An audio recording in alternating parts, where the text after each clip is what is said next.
We have reached the appointed hour and we have a quorum. And the recording is now in progress. So I'll read the standard opening statement. This is the Northampton Conservation Commission for the 14th of August, 2025. And the commission is a group of unpaid volunteers who work to protect the natural environment of Northampton. We are concerned with the 8 interests defined in the Massachusetts Wetlands Protection Act, and our duties also include open space acquisition and management. We operate in a way that's consistent with open meeting law requirements. All meeting dates, times, and agendas are posted in advance, and we invite public comment during our meetings. However, we ask the public to limit their comments to issues that are within our purview. Today's agenda includes a continuation for a notice of intent for construction of 9 solar panels canopies within the riverfront area on Mount Tom Road. Continuation of an abbreviated notice of resource area delineation, this on Glendale Road. A continuation of a notice of intent for pathway reconstruction within bordering vegetated wetland and land subject to flooding, this at Smith College on Paradise Pond. And a request for determination of applicability to determine if towed vehicle storage and associated work is subject to the Wetlands Protection Act or the Wetlands Ordinance, this on Bradford Street. We did have minutes that Sarah sent along. I wrote down the day. I think it's May 8th, Sarah? Yeah. Correct. Correct. Okay. Someone want to, well, I should probably ask first, are there any general comments from the public not having to do with the case before us today? If not, then someone want to make a motion to approve those minutes from May 8th? Okay, move to approve the minutes of the commission from May 8th, 2025. I'll second it. And second from Paul. All right. We need, if no further discussion, any amendments, modifications. If not, we need a roll call vote. Sarah? Right, roll call on the minutes of May 8th. Downey? Yes. Paul? Yes. Mason? Yes. And Kevin? Yes. All right, unanimous. Thank you. So first item is a notice of intent continuation for construction of 9 solar panel canopies on Mount Tom Road. And that applicant has requested a further continuation to September 11th, but as it turns out, I will not be here on September 11th. So our first task is to figure out if enough other commissioners that have been around for the prior hearings will be able to be present on the 11th, or else we can schedule it for a week, 2 weeks after that. It'd be like the 25th of September. Or we could split the meeting and do September 18th. That would also be a possibility. Okay. Oh, I would like it when we're all there. yes. Indeed. It's So just what this- is anybody else aware of a schedule problem for either of the dates that Sarah just mentioned? But otherwise, I don't think that September 25th would be an issue for the applicant. They didn't specify September 11th. They said the next meeting. So if that doesn't work Okay. for the commission, I think we could let them know that the 25th Right. would be I can do the either. date. And I can do the 25th. So just looking to make sure I haven't, since I last looked, added something.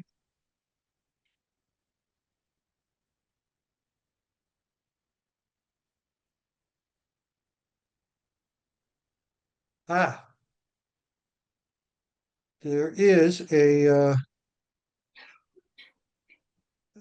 celebration of Claire Higgins' retirement from public service, including both her stint as mayor and her running of community action that evening. So that is a possibility, and I have accepted and said yes to that invitation. I don't know if anybody else has been invited to that. It looks like there's going to be a children's clinic 40th birthday celebration that night. And Okay. since I'm co-chair of the board, I should be Yep. at. So it seems like the 18th may be better for folks. Yeah, it works for me. Okay. All right, we can shift that meeting. That's not an issue. Yeah, the 18th is fine for me, so let's call it the 18th if everybody else can make it. Well, I don't go anywhere, so I'll be there. Same time, This is your- Sarah? This is your Yes. incentive Yep. to get out of town. Yeah, so we would just need a motion to continue this until September 18th at 5:30. Okay, I'll move to continue the notice of intent filed by Parallel Product Solar Energy to September 18th at 5:30 PM. Is there a second? Mason has seconded. Any further discussion? If not, all in favor, Sarah? Right, roll call vote. Downey, Yes. Paul, Yes. Mason, Yes, and Kevin? Yes. All right. All right, and we have just in time reached 5:40 for next case, an abbreviated notice of resource area delineation. This on Glendale Road. Who's here to speak to that? Hi, David Cameron, Fleetwood Environmental Solutions LLC, here on behalf of Sovereign Builders Incorporated. Very good, welcome. Thank you. We see the application. You give us a summary and any visuals that you have that you can share a screen with. Certainly. This is an ANRAD seeking confirmation of, it's more of a buffer zone confirmation than anything else, but seeking confirmation of the maximum extent of resource areas and associated buffer zones in riverfront area at 4 adjoining parcels off of Glendale Road in Florence that total just over 58 acres. And they are all associated with the sand and gravel operation that you folks may be familiar with out in that neck of the woods. I will try sharing my screen, although sometimes I have problems doing that. Sarah, I don't know if you happen to have the materials up or I do. handy. I can share them if that Probably, PDF that you provided. I can or share. just the site plans. Although the PDF that I sent you today has a nice overview with photographs. So whatever you think's most helpful. Okay, well, I'll pull that up as a start and then we can, or you could share your screen as well, either one. I forgot to close out all my windows before I joined the call. Give me a second.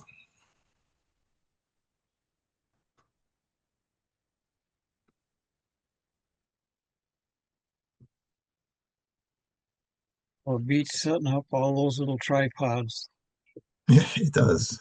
and easels and big plans. I miss those days. Let me see if I can. Okay, I'm going to try to pull up the site plans actually. So I've got those. Here they are.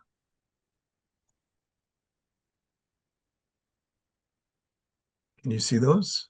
Yes. Yes. Yep. Okay, so let me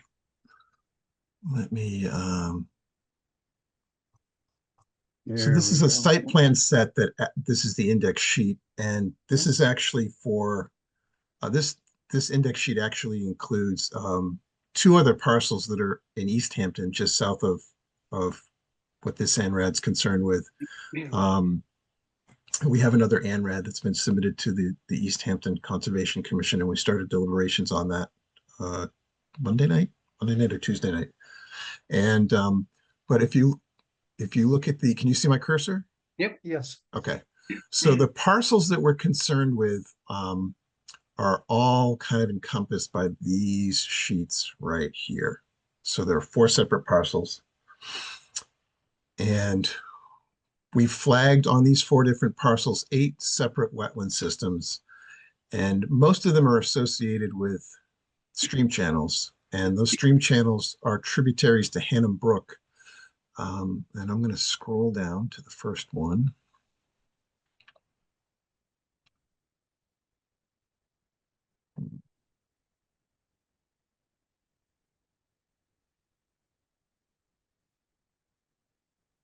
Okay.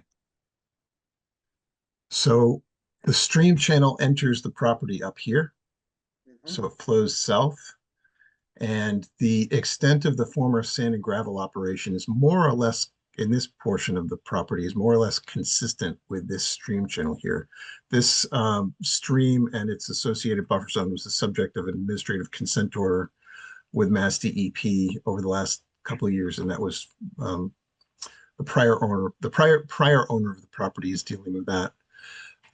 But back here, this portion of it is mostly forested, and it's comprised of all sorts of borrow pits and mounds of sand and boulders, and mostly pioneer species growing in through there, although there are lots of native trees in there as well.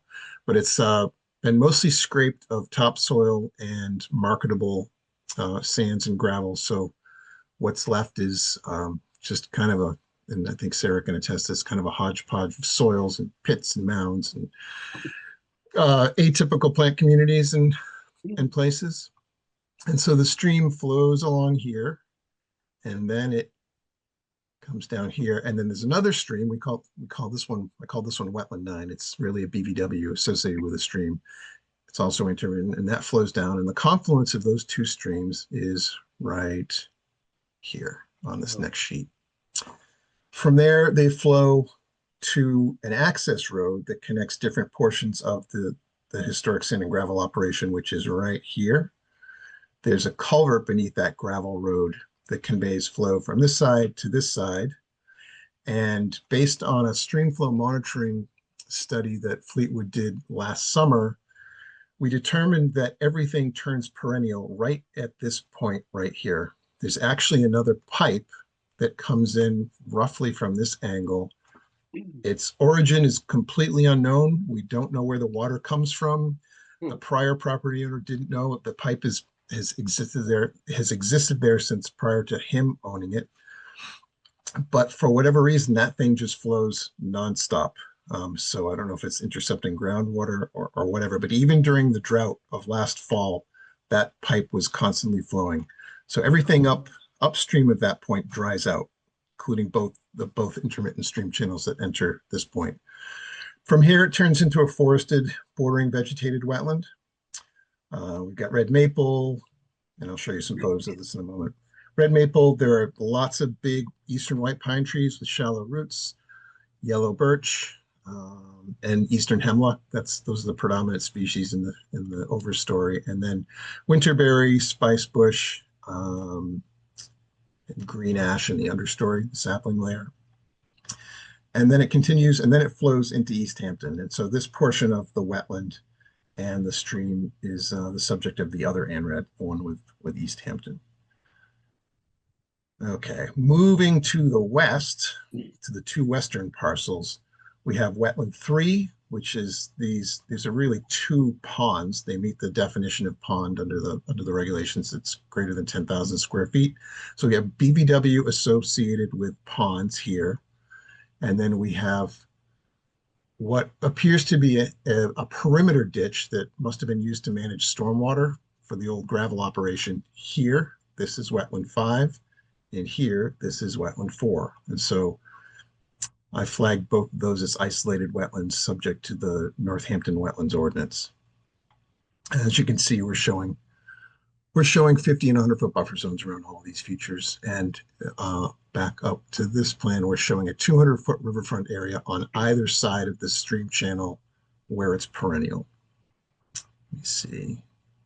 And then we have two other wetlands that were flagged as isolated wetlands. This is Wetland 6 right here, and this is Wetland 8 right here. And those are simply old borrow pits that intercepted groundwater and have seasonal standing water in them. And that's in East Hampton, and I think that's it for the site plans.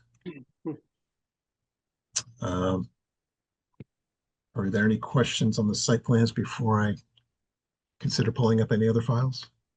Any questions from commissioners so far? No, You said that those borrow pits had seasonal standing water. Is there any evidence that they're functioning as vernal pools at this point? That's a good question. And let me go back to that sheet. So this is wetland, what I flagged as Wetland 3. These are actually mapped by natural heritage as potential vernal pools. Okay. Based on my desktop exercise and when I went out there, I fully expected to see vernal pool species out there, either the actual amphibians or egg masses. And I think I was there. I have to go back. I think I was out there in April. I would have expected to see something, at least egg masses out there. I did not see anything. I'm not saying they don't function as vernal pools or they're not, but for whatever reason, I just did not see anything when I was out there. I did not go out there at dusk when you would hear things, doing their breeding courses. So that could be a factor. But they look to have the structural habitat to provide for vernal pool species. I just did not see anything when I was out there. So. And natural heritage found that it wasn't going to result in any take from any such species. Is that correct? Well, we've not submitted any permit applications yet or proposed to do any work over here. Oh. So natural heritage doesn't even know that we've submitted this ANRAD. So I'm sorry, I may be mixing up applications here. Go right okay. ahead. And David, what is the buffer zone that you are indicating around those isolated vegetated wetlands? 50 and 100 feet.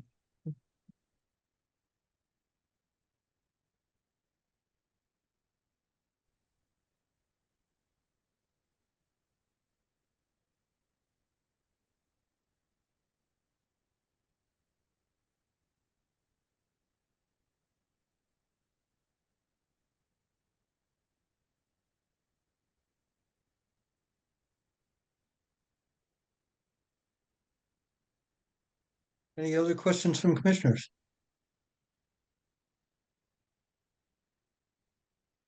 So, Sarah, I wonder if you could just explain if we're confirming these boundaries as delineated, but the boundary buffer zone would be greater if one of those isolated wetlands was, or, there was evidence found that it was a vernal pool.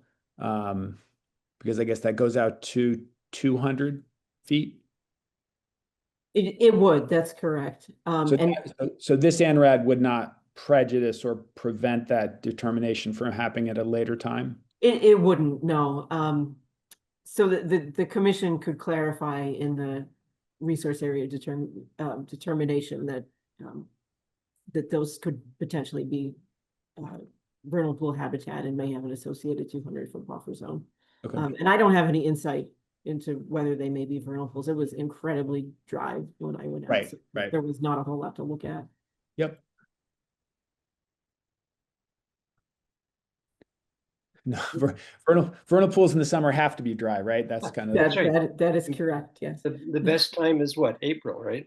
yeah, early. I mean, that's March, why April, I know, and again, I could totally believe it. Your expectation was to find the species. Just maybe it was cold or something like that. But Yeah, I've seen these wetlands in just a snapshot sliver of geologic Yeah. time. So God Yeah. only knows what's actually going on there. I wouldn't be surprised if I went out next spring and saw them there. I just don't know. yep. And David, do you have other slides to show that you wanted to be part of this presentation? I could, Sarah, would you like me to share that PDF that I sent out this morning? Yeah, that would be great. The one that just provides some additional Okay, photographs and see characteristics. if I can get out of this file here. All right.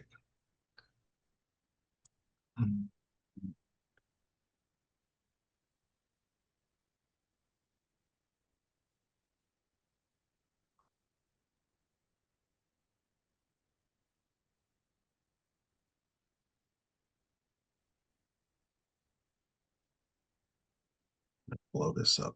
Oh, here we go. Okay, so I'll just, these are descriptions that I more or less just narrated as I went through the site plans, but I'll just show you some photographs of what.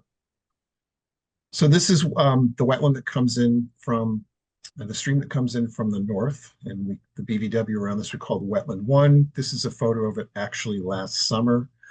There's an entire other appendix to this ANRAD, which you folks may or may not have waded through. It's pretty lengthy, but it's the streamflow monitoring report that provided the documentation that this is an intermittent stream, and this photo was taken when that stream happened to be dry last summer. Mhm. So that's the intermittent stream of Wetland 1. This is this is downstream of the access road where the stream is perennial. And this the wetland on both sides of this we call Wetland 2.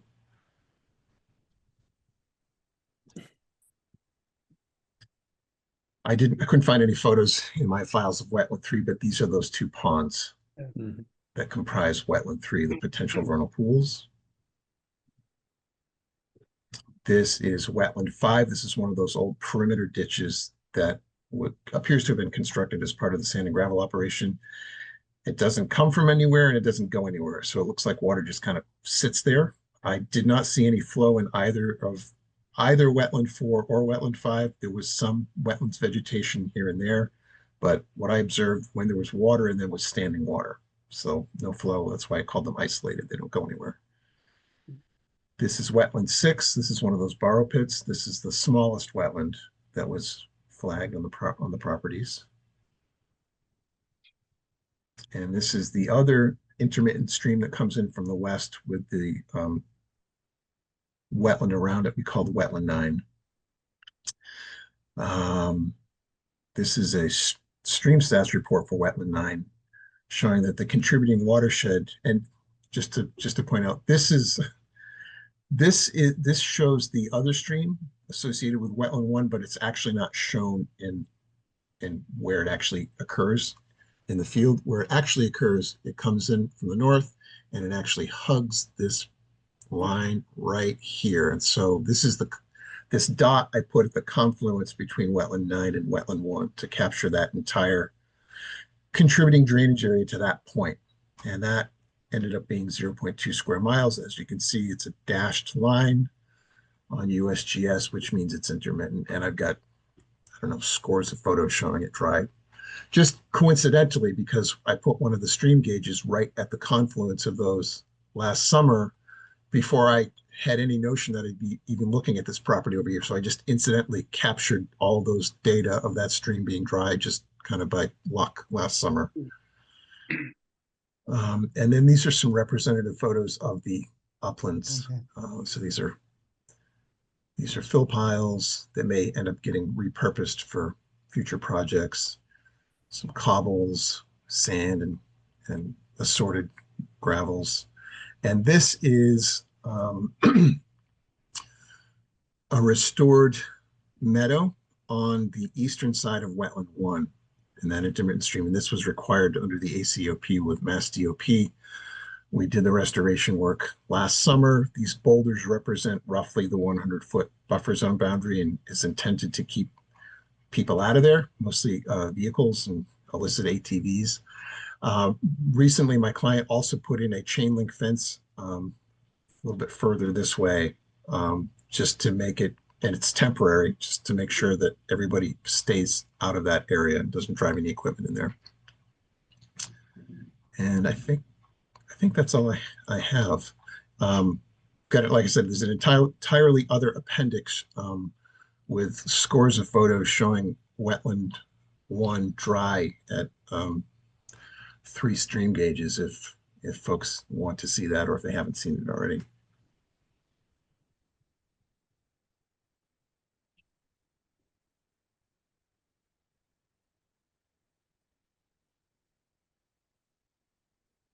Other questions from commissioners?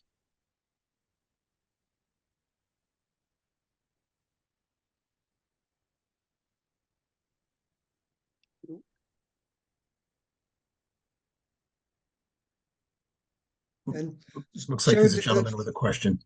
oh, I said, is there any questions from the public? I should ask after I see if there's any questions from commissioners. Sir, you have a question.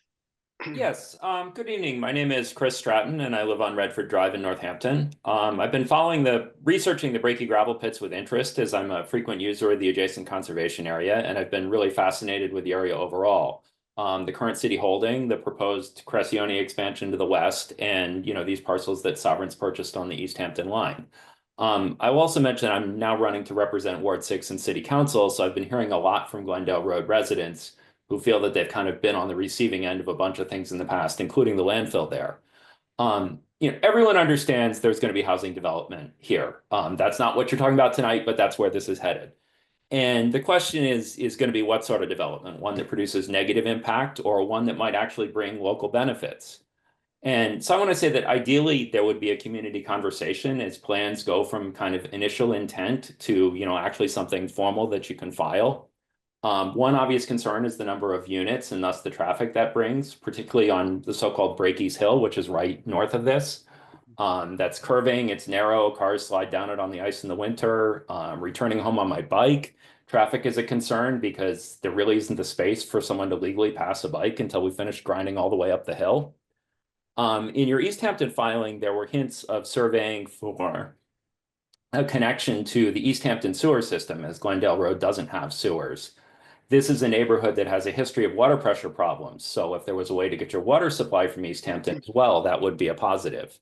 But obviously the most important question, and you're not in a position to answer this tonight, but is, the location of the housing. Or maybe I should say what would be preserved in return for a cluster development permit.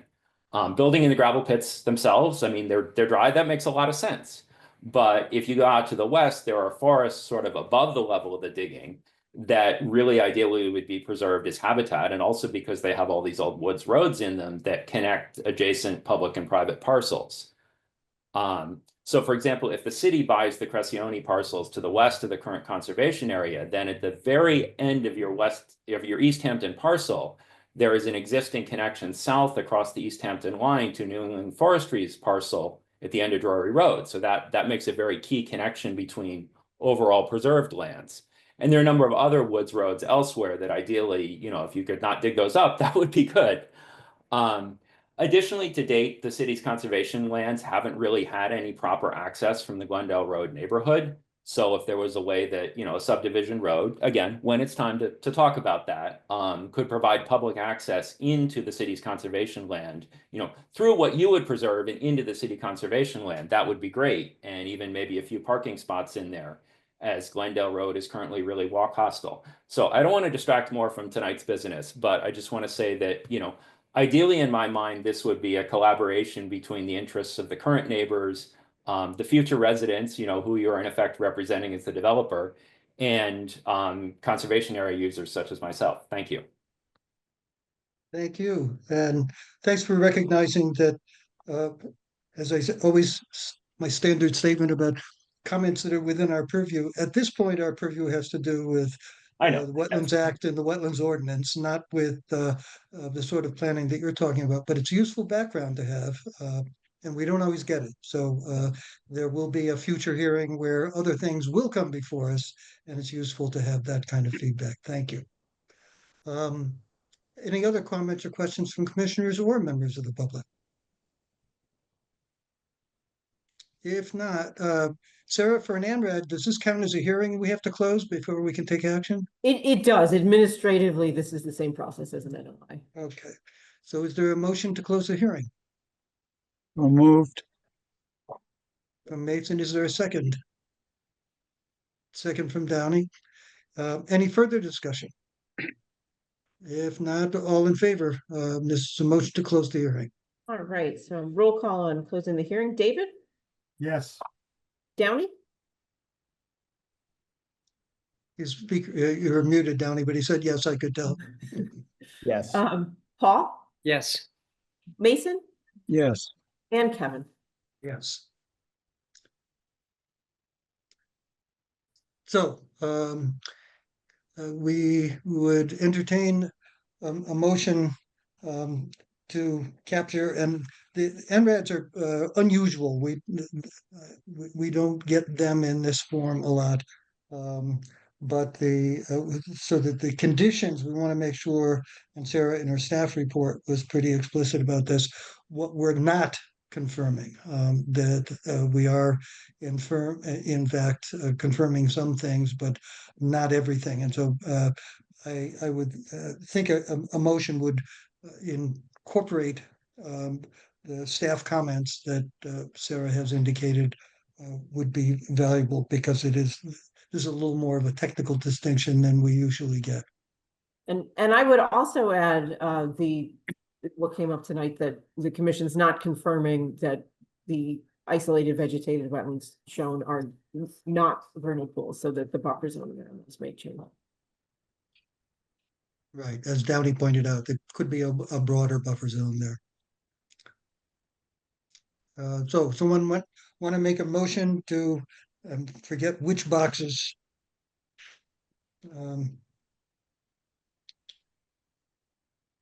It's basically, there's no boxes, it's confirming the Oh, resource okay, areas, where except for the- anything that is that's right. not confirmed. Sorry, I've reached a stage in life where I have different glasses depending on what I'm looking at. If I'm looking at a screen that's 20 inches away, that's different than looking at a paper 10 inches away, etc. So I apologize for not being able to spot things immediately. But One someone lens. does someone want to make a motion to, well, Sarah, what's the best language for this motion? That we're confirming. So confirming the resource area boundaries as shown, except for those that are Except not for the confirmed. ones So we're that not Downey confirming put. anything within the city of East Hampton. We're not confirming that the isolated vegetated wetlands are not vernal pools. Not for the And pools, and we're therefore not could have a confirming broader buffer the zone. Yep, the interior resource areas. So only we've delineated here, we're not confirming what's going on in the Yeah. interior. got it. And we're also confirming the tributary to Hannum Brook is correct. intermittent upstream of the access road, which would, I guess, at the confluence. That juncture. Yes, at the confluence of the inlet pipe and those two intermittent streams. David, just out of curiosity, I know we've closed the hearing, but is there any sense that that pipe is perforated upstream and this might be groundwater that's being captured, or is there a guess about where it's coming from? My guess, and of course this is just pure speculation, is that pipe intercepts groundwater somewhere, but that's about all I can speculate on. So I don't know. I don't have That's X-ray vision. Just a curiosity question at this point. Thank you. Yeah. Is it anywhere near the Barnes Aquifer? That's over in Southampton Westfield, right?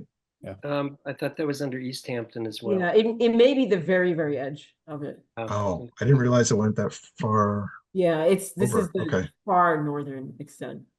I don't know. All I will offer up is that at this time, there's no plans to do anything with that pipe other than just leave it there. So. Right. Further changes will have to come back before us.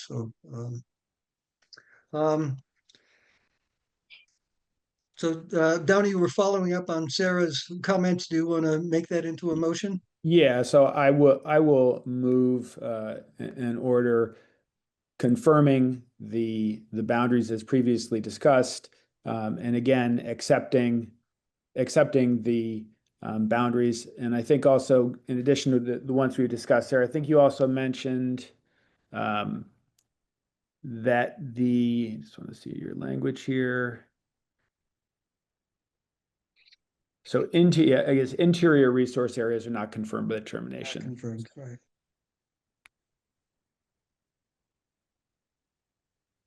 So I think that captures everything. Yep. Is there a second to Downey's motion? I'll second it. From Paul. Any further discussion? If not, all in favor, roll call, Sarah. Roll call vote, David, Yes. Downey, Yes. Paul, Yes. Mason, Yes. and Kevin. Yes. All right, thank you. And we will move on to Thank you very the much, next folks. case. Thank you. Sure enough. This is a continuation for an NOI for pathway reconstruction within bordering vegetated wetland and land subject to flooding at Smith College and leading down to from Paradise Road to Paradise Pond. And Jeff, I see you back. I assume you're speaking to this again today. We are back. Yes, thank you. Yes, thanks for Jeff Squire from the Berkshire Design Group here on behalf of Smith College.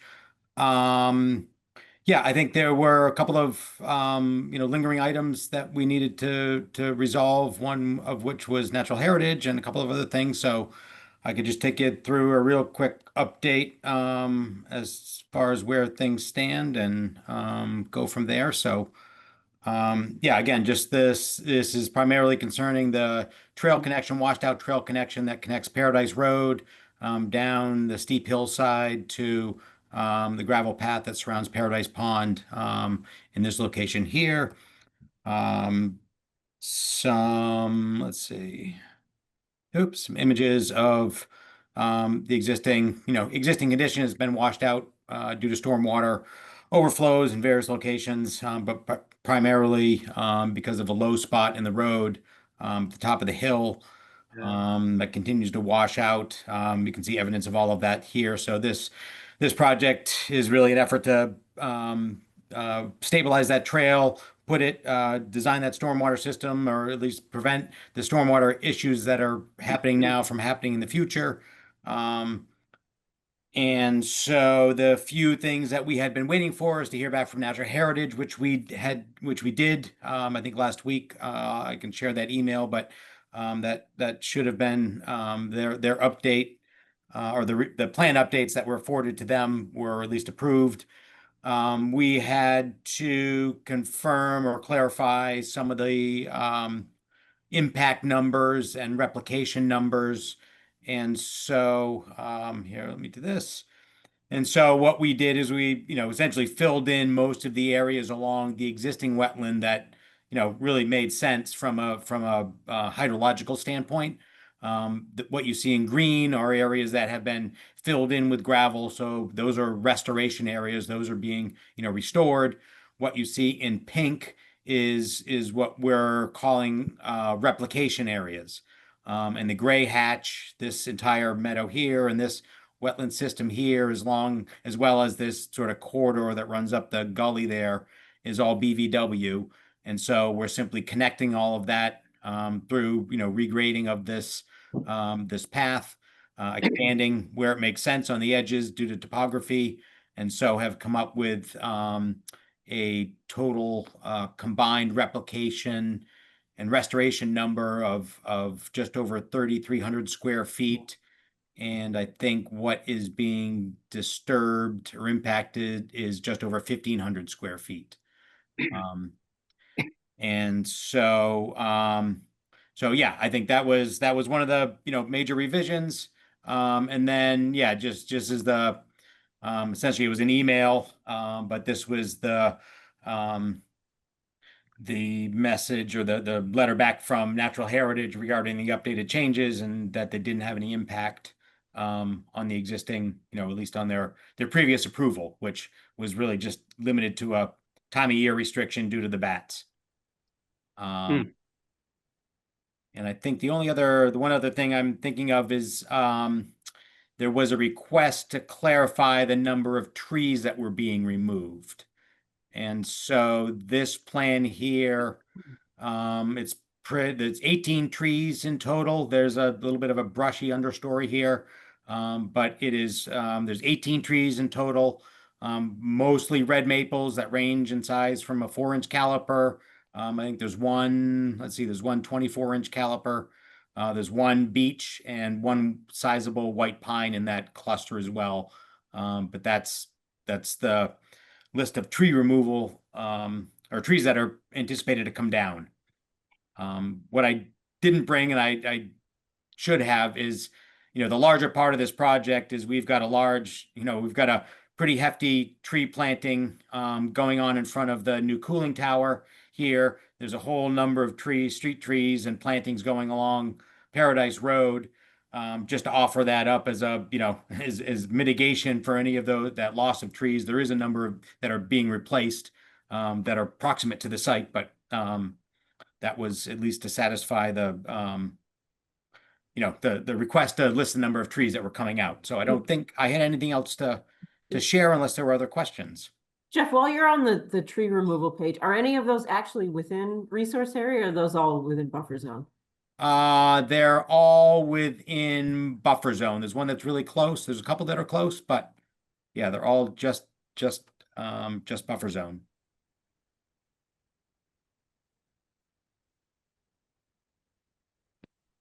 So I'm just looking at your list. I was out there today and I measured a 28-inch. It's actually right next to the white pine. It's a 28-inch diameter breast height sycamore.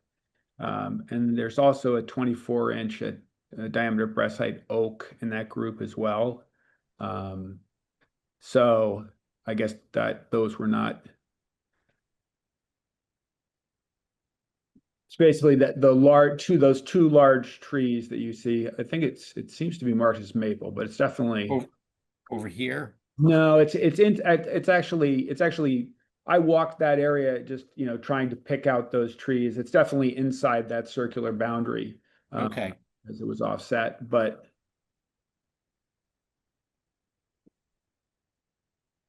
well, yeah, I apologize. There's a survey crew doing tree identification, so there may be a few Yeah. errors in there. Well, what are the concerns that are behind that question, Danny? well, so my concerns are that just you're removing the canopy over the top of that gully, which the canopy is extraordinarily important in retarding and absorbing energy from rainfall, especially a heavy thunderstorm. So I think that's going to cause some changes. We don't really, it's hard to say. I don't think they're going to be good changes to the hydrology of that gully. So that was one concern about about this particular plan. In order to achieve the reduction in gradient for the path, does lose. I mean, these are big trees. These are mature, greater than 2 feet and easily 40-foot plus trees, probably taller. And I understand that there will be, planting is shown, but there won't be anything really over the top of that gully at that point.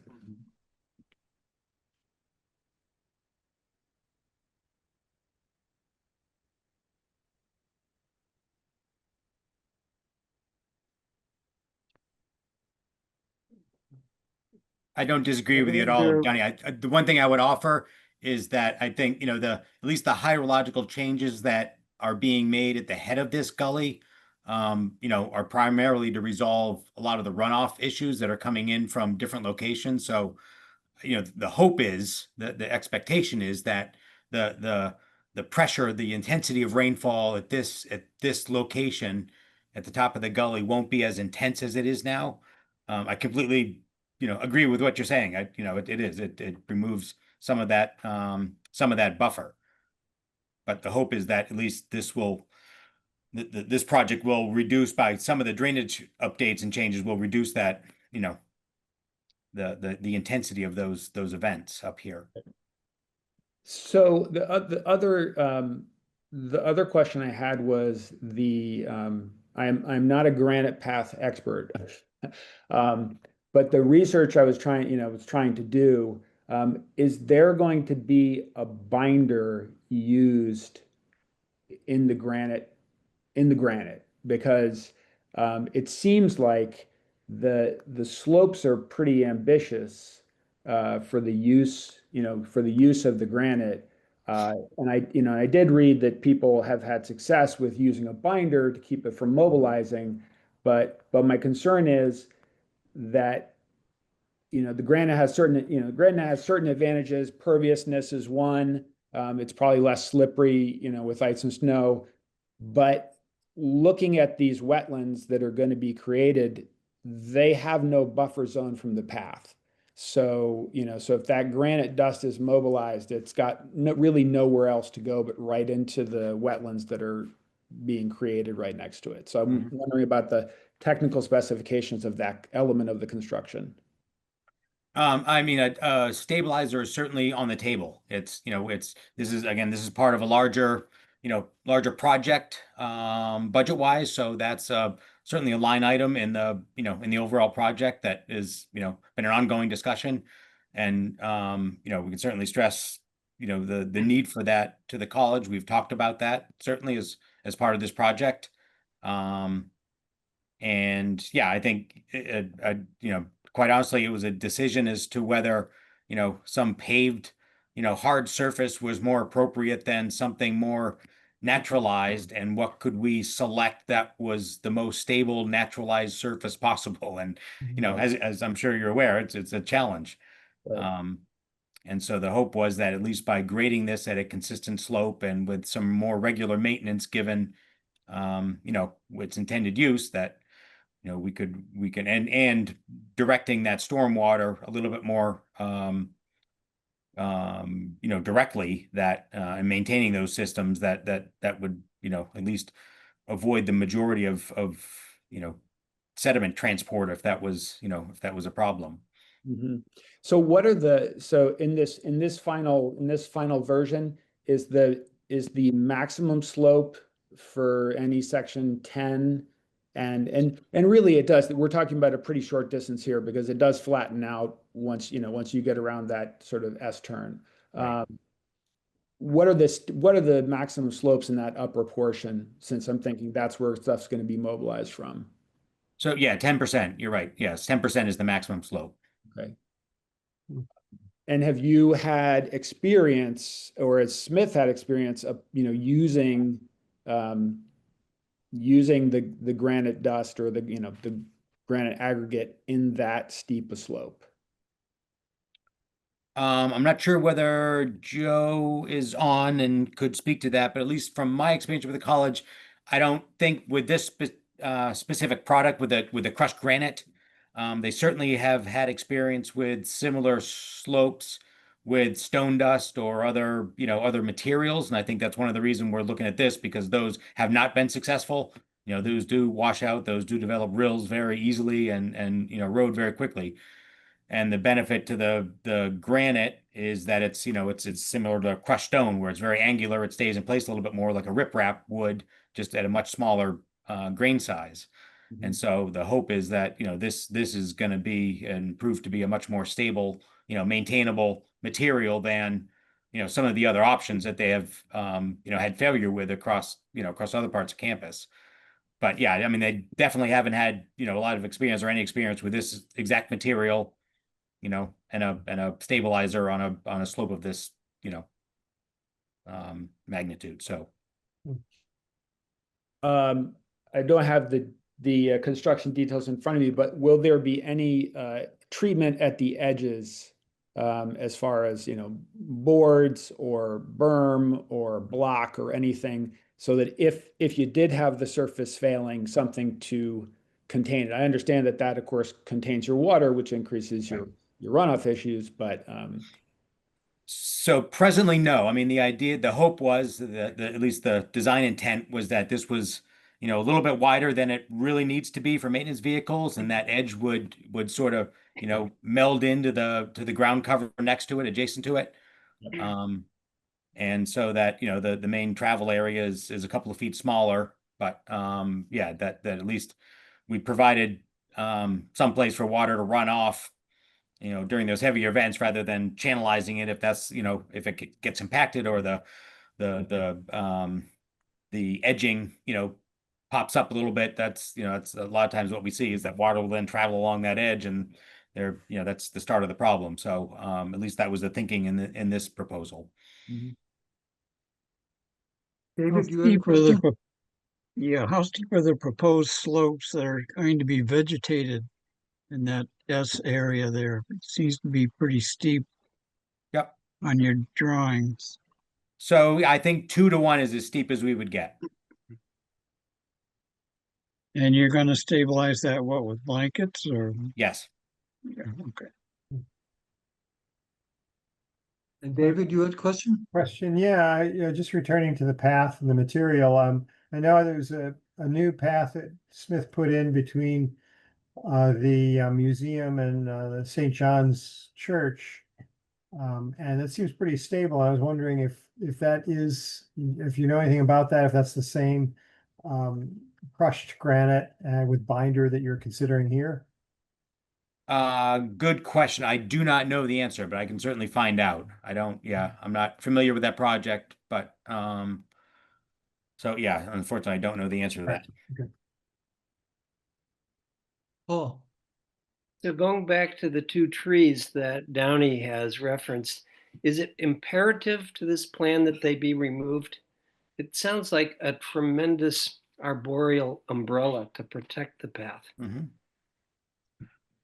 I think as long as it's not in line with the path itself, I Uh-huh. certainly wouldn't have any issue with, trying to protect them and preserve them as best as possible. And if it means a little bit of fill around them, I mean, I've seen a lot of oaks survive, a couple of feet of fill around them, on many sites. So Mhm. even though they say they don't tolerate it very well, I've seen some that do, and it would be worth it to me to try to save those larger trees and just see what happens.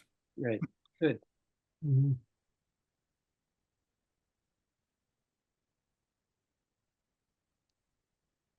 I've noticed over the years that path has gone from there was originally a paved path, and students strayed from the path uphill usually, but that created what I imagine there was originally a design that said, well, the path will be where people will walk, and then sometimes people didn't walk there, and that created an additional unvegetated area that then uh, pooled water, so that as the years went by, the path itself was undermined, and that so that it broke down. Some of those earlier pictures you showed.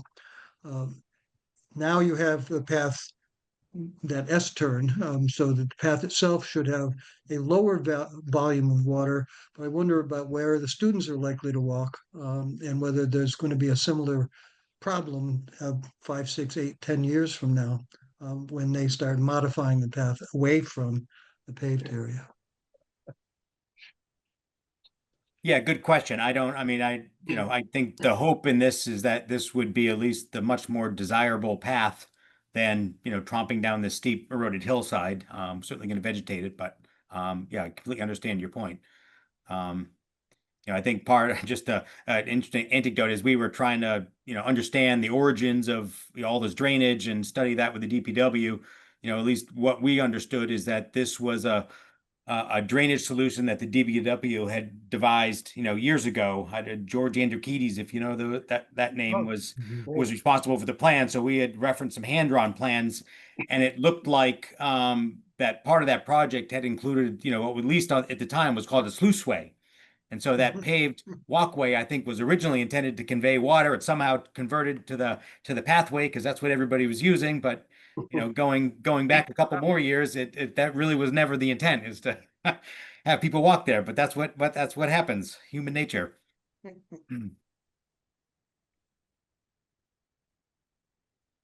So Jeff, I have a question, which is, it's sort of outside the boundary of the current project, but as I was walking down there, it's actually shown on the plans.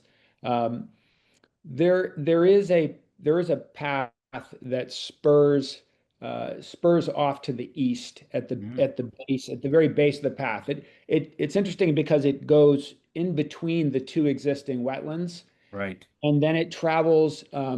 I think of there's 2 drainages there, right? There's the gully that the path is in, and then there's another drainage that I think you mentioned leads up to the president's house. Yes. And I'm just wondering whether it was ever considered to put the path on that upland ridge.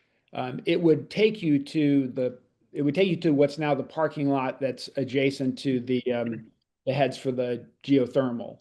But it basically is it's a straight shot up that ridge. This ridge. All in upland, exactly. Yes. And and it might have to, you might need a S there at the top because of the slopes. I mean, it wasn't hard to walk at all. But again, if the consideration of slope is important, but just the thing about that is that gets, I just wondering whether it was ever considered because it gets away from all the wetlands. It seems like, that gully is always going to be a water collector.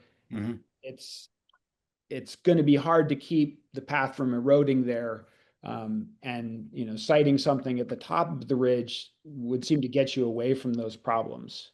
And for us, for me, thinking as a conservation commissioner, I'm always thinking, well, it looks great on paper. How long is it going to last? Mhm. And again, just thinking about these replicated wetlands, they're for sure going to be an improvement to existing conditions, but are they going to be durable? Again, if they're at the bottom of this gully that's, moving material down constantly. Mhm. Yeah, we did. I mean, we looked at that option. We looked at, trying to get across to the adjacent ridge, which actually is even a tamer slope. Right. The couple of major issues that we were running into is so part of that 10% grade allowance is a percentage of the overall, at least following the Forest Service recommendations, is a percentage of the overall length of trail. And so, trying to get something in here that was 10% in some locations, but then flattened out without destroying, a lot there, as you know, there's a lot of larger trees, particularly as you come down slope that were noted on the other plan, or the existing conditions that we really, the botanical garden has got those marked. So just trying to minimize, the disturbance to those was one consideration. And then the other piece was just how people would access it through this, back parking lot to an administration building with a big cooling tower. It just wasn't a place to draw people into. Okay. And so it was a lot of competing. We looked at bridging that gully as well and trying to bring people down. As a pie in the sky idea. So yeah, not to say we didn't consider any of those or all of those. This just seemed to result in the least impact in an area that's already degraded that needs to be restored already. As part of this work, we can improve the stormwater and, hopefully just stabilize everything to function a little bit better than it has been. Okay, thanks. I just wanted that, it's good to know that it was Absolutely. considered. No, Yeah. I appreciate the questions. Other questions from commissioners?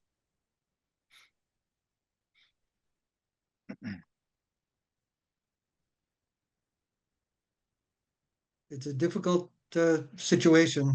You got a couple of major gullies to Mhm. have to deal with there. And I was glad to hear that he even went so far as to consider bridging that gully that goes up just to the, I guess it would be to the west of the president's house.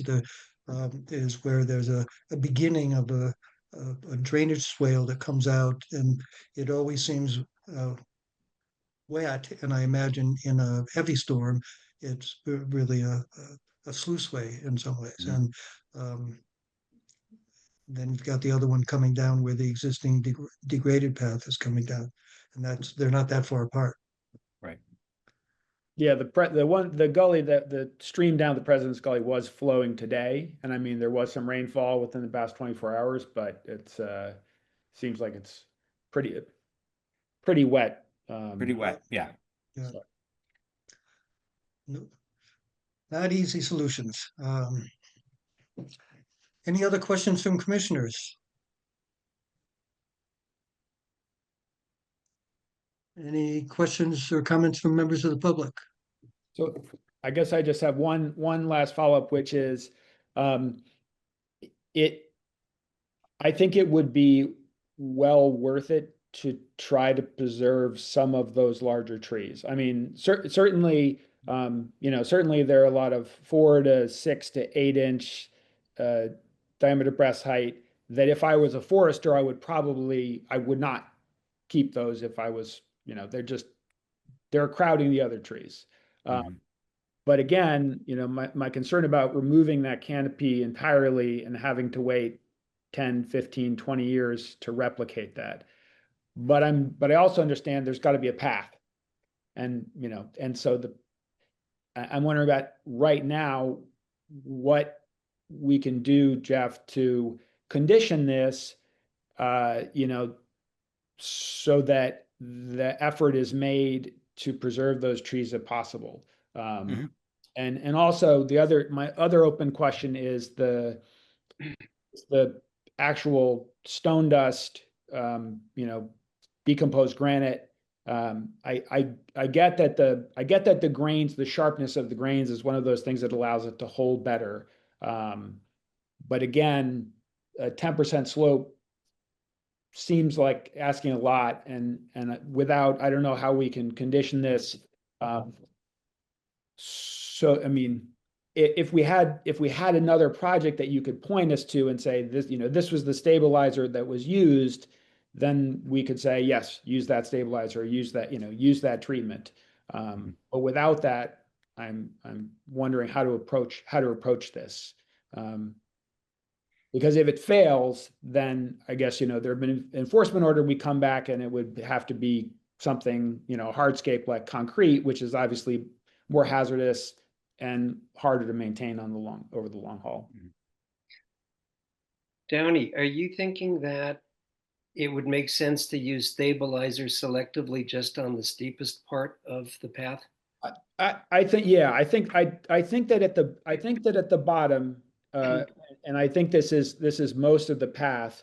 I don't think there's enough water moving over it, and I think the slope, the slope at the bottom is flat. There's a good flat stretch. Then there's some slight slope, and then things really pick up. Even looking at you can look at the contours on the final plans, and it's at the very top through the first sweeping turn, and then there's a stretch where it straightens out. That's where, I mean, it's basically in the same place. It's in the same place where the slope has failed, where the path has failed currently, is where I can see the stone dust moving. And one of the things that gives me pause is that I can look at the size of the gravel that's been mobilized currently and extrapolate that again, right? Jeff said, they're going to try to control the amount of water entering that gully, but in the kind of rain events that we're tending to have, even in areas that have not had these, 4-inch, 6-inch, and 6 or 12-hour rain events, you're not going to prevent you're not going to prevent damage, but again, just trying to reduce it, even in maybe the 2 inches or 3-inch storm. So that's what I think. Yeah, Paul, my answer is yes. I'm thinking that it's most appropriate or most necessary at the top.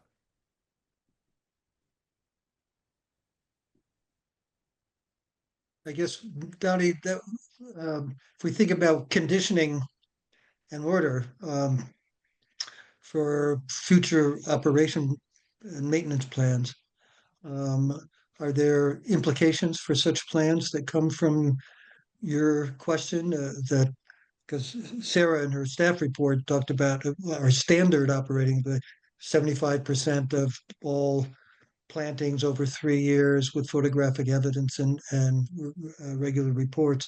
Are there additional kinds of things that we would want to condition where we're shifting some of the issue from design to future maintenance as a way to address the kind of issue you're pointing to?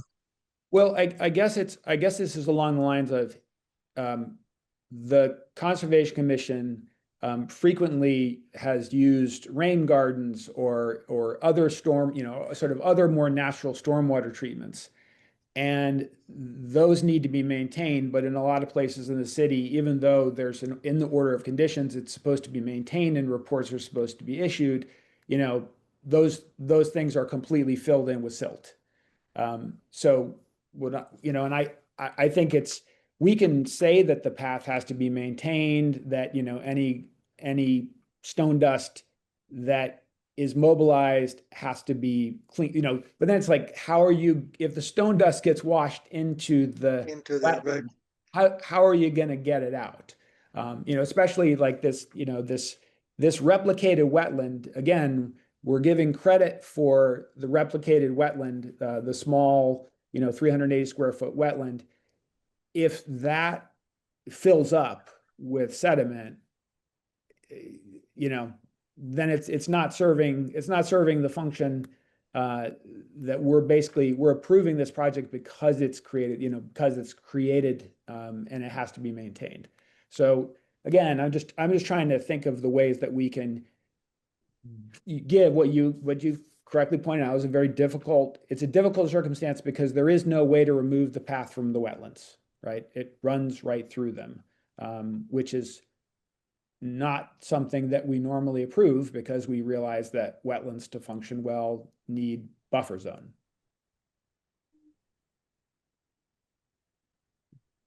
So I guess if I was going to put a condition on it, I would say that, that the applicant has to provide evidence to staff that whatever surface is used, that sufficient evidence is provided to satisfy staff that this surface has been used in slopes and climates comparable to the area of this notice of intent, and that it has not failed over 5 years or 10 years, whatever you want to say.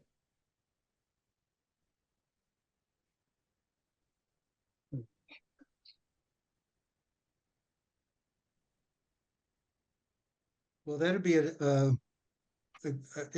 both interesting and as a data gathering for future decision making.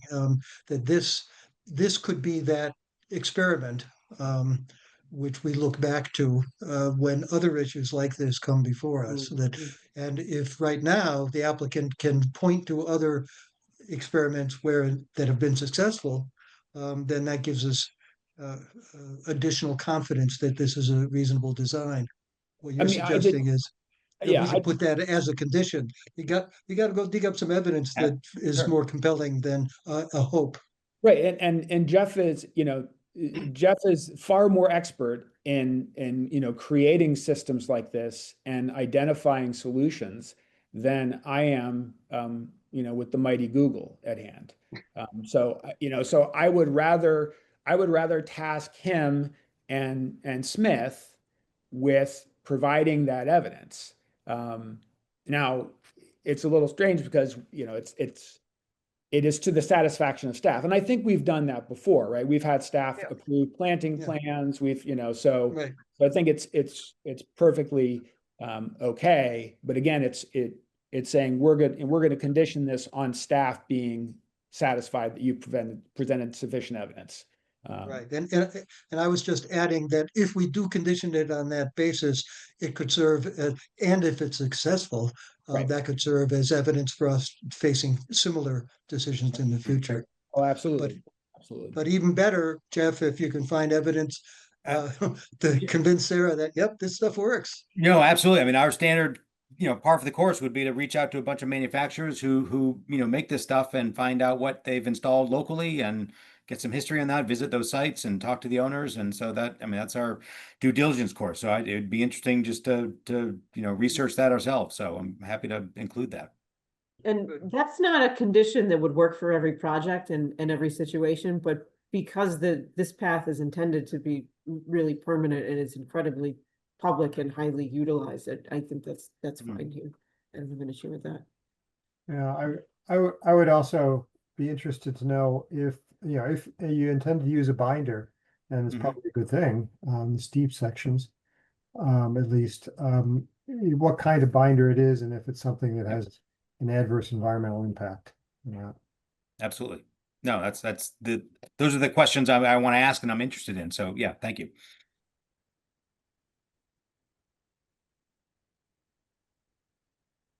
Any other questions, comments from commissioners?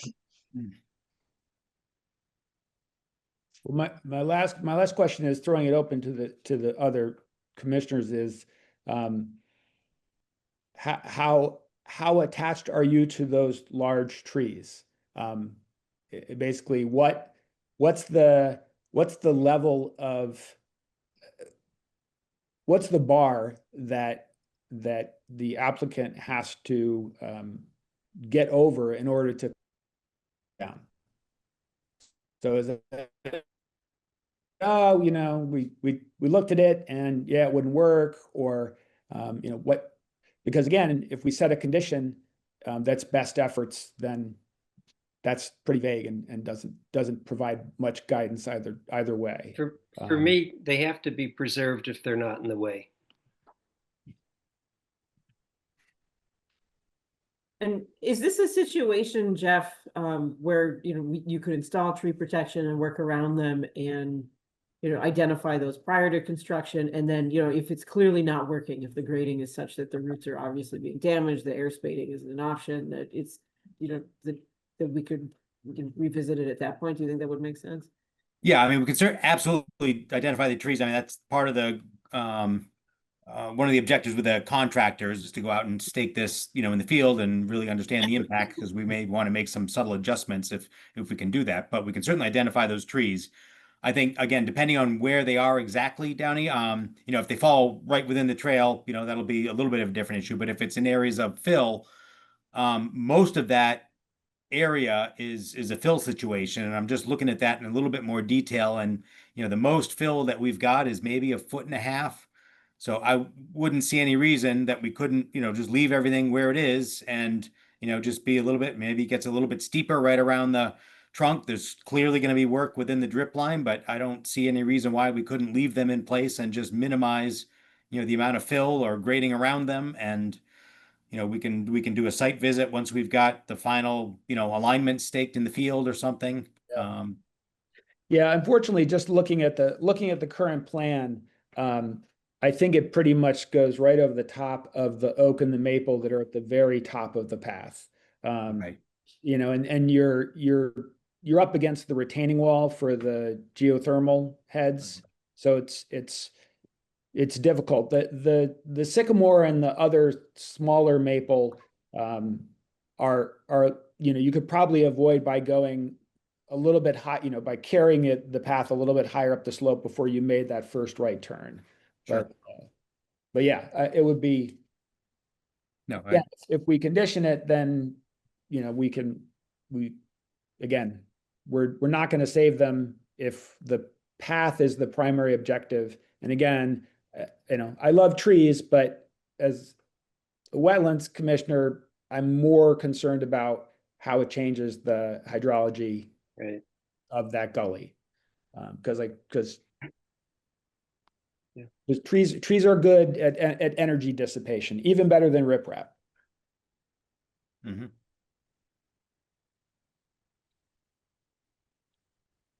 Any other comments, questions? Before we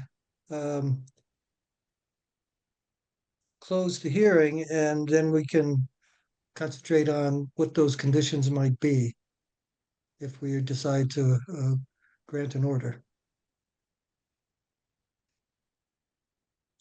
Any comments or questions from members of the public?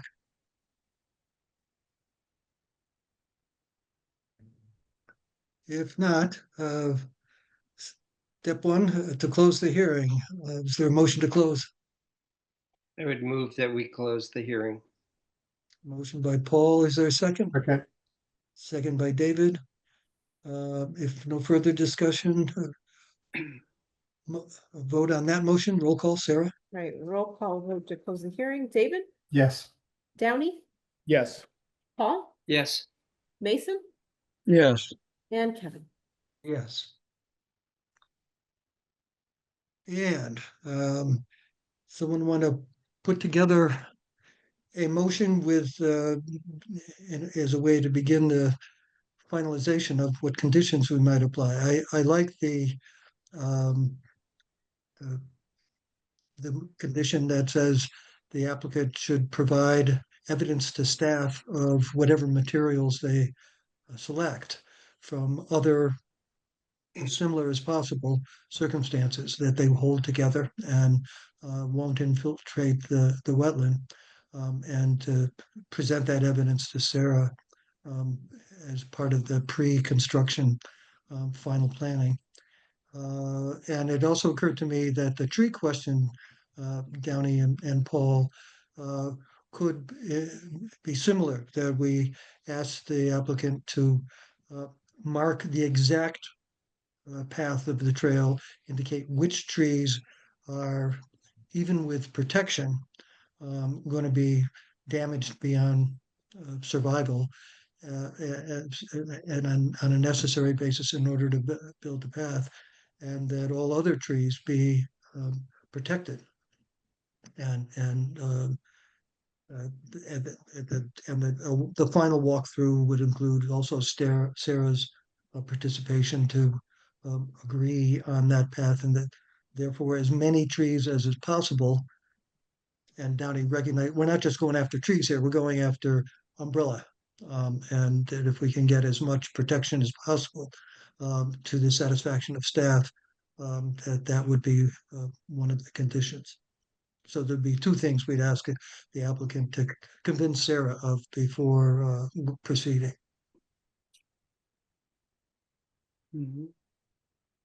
Other conditions? Yes, include the ones that Sarah has in her staff report. And the conditions for the NHESP definitely have to be in there too. Yeah.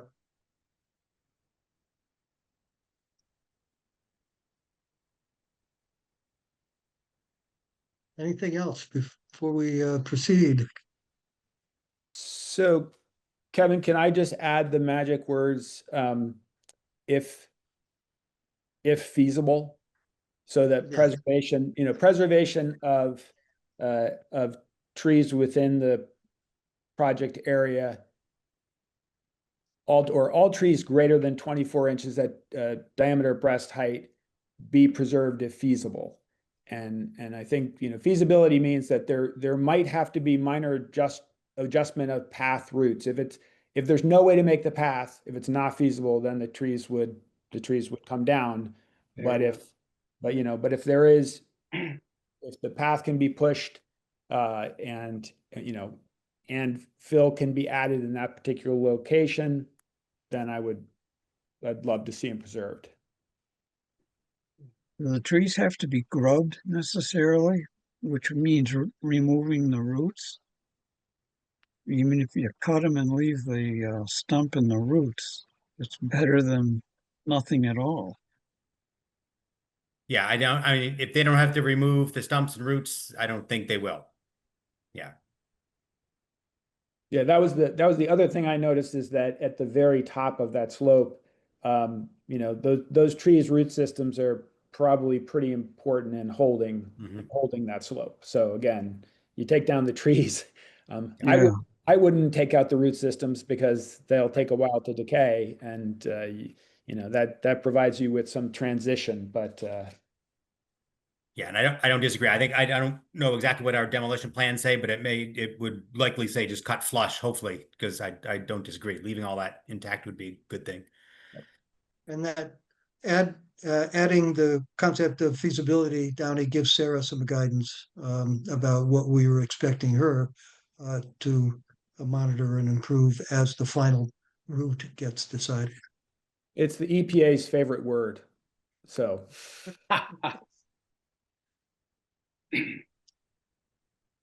So, Downey, you want to make that into a motion? I think we don't have to recite everything because Sarah's been taking notes, but yes, I would move that we issue an order of conditions with standard conditions, and without restating the conditions that have been detailed in our discussion since the hearing was closed. is there a second? Second by David. Any additions, amendments to that?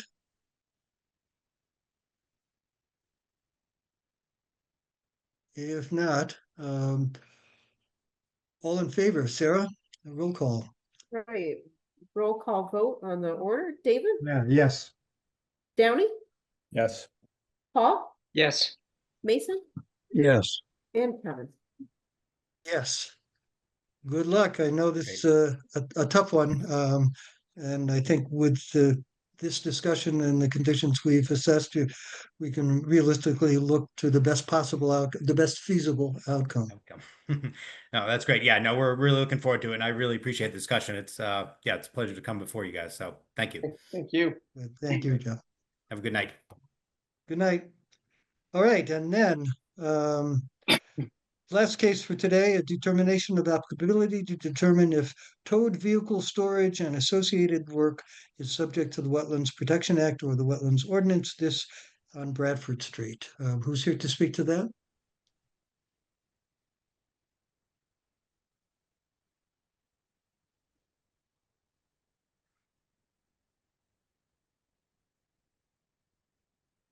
Sarah, is there a representative of the applicant that I cannot tell.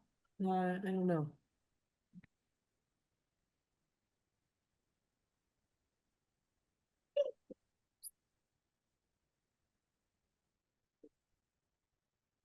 Nope. it's usual that we hear from the applicant, not just review the materials. So I'm a little reluctant to proceed without any representation. Yeah, and so RDAs do have a firm timeline for the commission to issue a determination. And I did give both the applicant and the consultant a heads up on what my recommendations were, so maybe, I don't know, if they just saw it, didn't want to come, or I'm not quite sure. What's the time pressure, Sarah? It's 21 days, so we would have to issue a decision. See what Oh. they- And I mean, I found your staff report and your recommendations about making a positive determination, so on, as compelling, Sarah. But usually we want to hear from the applicant in response to staff recommendations. So what do you think? Should we continue, or do you give the applicant another chance, or we can move on the evidence before us? Yeah, so you can't really continue. So we have 21 days, or they could request a superseding determination from DEP. Well, I mean, if we issue the positive determination, based on their presentation and what's been observed on site, they're coming back to us for an order of conditions. Yeah, so So- it's not like a denial. It's not like the commission I got it. I got it. denying an order of conditions. It's saying, it's a positive determination. And if you wanted to do these, you would need to file a notice of intent. Yeah. So that it's just basically going one step up in the permitting ladder. But I could just give a quick overview. So the industrial park is a sort of a complicated area, a lot of pipe systems, a lot of wetlands that were heavily disturbed to create the industrial park. The stream behind Bradford Street is shown as perennial. It has been overcome by observations of no flow in the past, not recently. I think the most recent one was from 2001. It was flowing when I was out there. It wasn't quite as dry as it is now, but it still was pretty dry. And there definitely were resource areas that were not included in the flagging. It looked like the flagging to me was indicating the top of bank of the perennial stream rather than any associated DBW. Mhm. So, You s- um, You said there's resource areas on site that are not flagged. Yeah, so that one that I had included, let me just pull up the staff report and share that.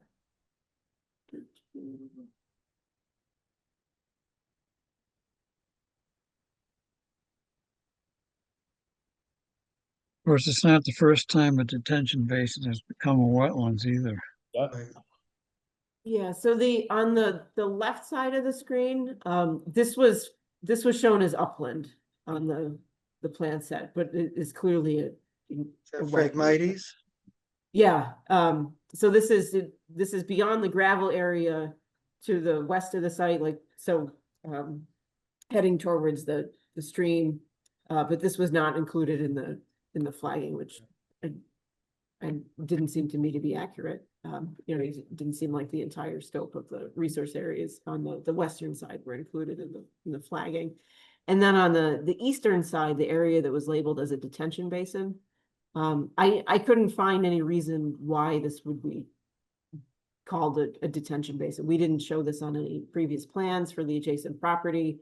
It would be a little strange to have a tree growing out of a detention basin, and it seemed like it was, you know, not a constructed system and was not being maintained. It was functioning as a wetland.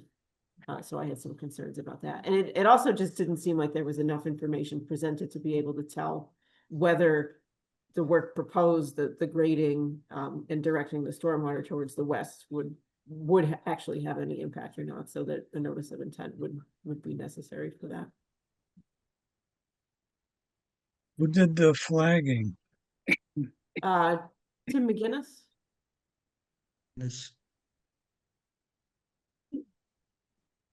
Do you know what they plan on doing on this property?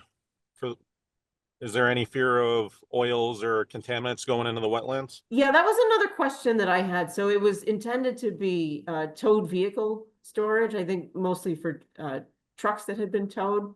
But no information was provided about, you know, whether the gravel would stay as is or whether there would be any additional treatment proposed, which is another reason I recommended a positive determination in an NOI.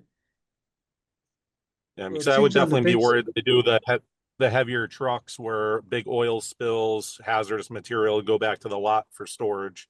So that'd be my biggest fear with the property You and the are, wetlands surrounding area. what's your name, sir? My name is Nate. Is there a SWIP plan for this in place? this is this is a request for determination of applicability. So there's no information about subsequent use or actual work on the site. It's just where are the resources, resource areas, jurisdictional areas for which the Conservation Commission has responsibility. So if we, in fact, move on the evidence before us, we would answer, yes, there is, and any further work has to come back before us with detailed plans. And that would be my inclination, Sarah, is to proceed even in the absence of the applicant's representative having a chance to explain further, just to say, yep, it looks like it's inside an area that's jurisdictional and we have responsibility for, and that we're not affirming any boundaries of any kind. We're just saying, yes, it is a jurisdictional area. If you're going to do anything, you got to come back to us. Someone want to make a Okay. motion to that effect? I guess my caution would be the stuff that's being towed in, storage of motor vehicles required a SWIFT plan and require an oil water separator system as well. So if the commission does issue a positive determination, that would be submitted as part of a notice of intent if the applicant still wanted to move forward with. If they still wanted to move ahead.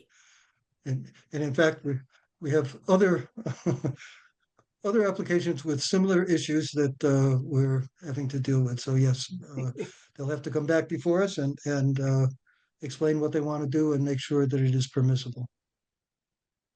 So someone want to make a motion to affirm a staff recommendation? Yes, I'll move that we issue a positive determination checking box 1. The area is subject to protection under the Wetlands Protection Act and the city ordinance. And 2B, that the boundaries are not confirmed as accurate. And finally, 4, work is within buffer zone and will alter. So work requires a notice of intent. Is there a second? Second by I just got Mason. I got one question. Do you Sure. know what the setback is and confirm it's 100 or 150 feet? Setback from? From the wetlands? Conservation Commission, so we, No, from the wetlands, sir. Sorry. So if the stream is actually perennial and flows all year, it would have an associated 200-foot riverfront area. That's not 200. shown on these plans, but the commission doesn't have any information to be able to rebut that presumption that the stream is perennial. And otherwise, it's an associated 100-foot buffer zone from any wetlands. Okay. For a perennial stream. So, Thank you for that information. sure enough, do we have a motion? It's been Um, seconded. Downey moved and Mason seconded. And makes it so, okay, so further discussion, no, then all in favor, Sarah? Right, roll call vote, David, Yes. Downey, Yes. Paul, Yes. Mason, Yes. and Kevin? Yes. All right, unanimous. Thank you. All right, that's what we have for today. Anything coming up we should know about, Sarah, for the next meeting?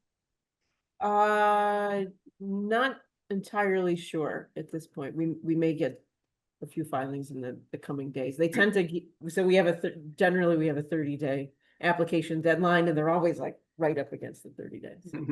So we'll see. Well, we got the And Mount Tom. solar panels. Right, they will come back, I'm sure. All right, well, and I want to thank you, Sarah, for, as usual, this is another one of those meetings where we put some considerable responsibility on you for the conditions that we impose on being able to move forward. So thank you for your expertise and your willingness to do that. Anything else before we close for today? Yeah, I just want to remind people that the Caterpillar Lab is happening on Sunday. Quanquan. Quad. And I went to it on Tuesday, and it was really fascinating. And the people know their stuff. And you'll be looking at branches, and you won't see the caterpillar because they look like a part of the branch. It's really fascinating. Because Ed had some pictures of things that definitely did not look like part of the branch. They were really colorful and quite dramatic. But there was one caterpillar that eats its way down through the stem of a water lily, and to descend, it deflates bladders internally, gets its Really? food, and then reinflates them to surface. really? Wow, It's that kind- submarine caterpillar. yeah, it's that kind of stuff. Wow. Amazing. That's great. Yeah. It's nice to hang out with other geeks who think that's cool. Oh yeah. All right. Well, thank you all. If nothing else, we'll entertain a motion to close, and we'll see everybody in a couple of weeks for the next meeting. Oh, okay. Good. All right. Thanks, everybody. Thanks, everybody. Thank you, Sarah. Right. Thank you.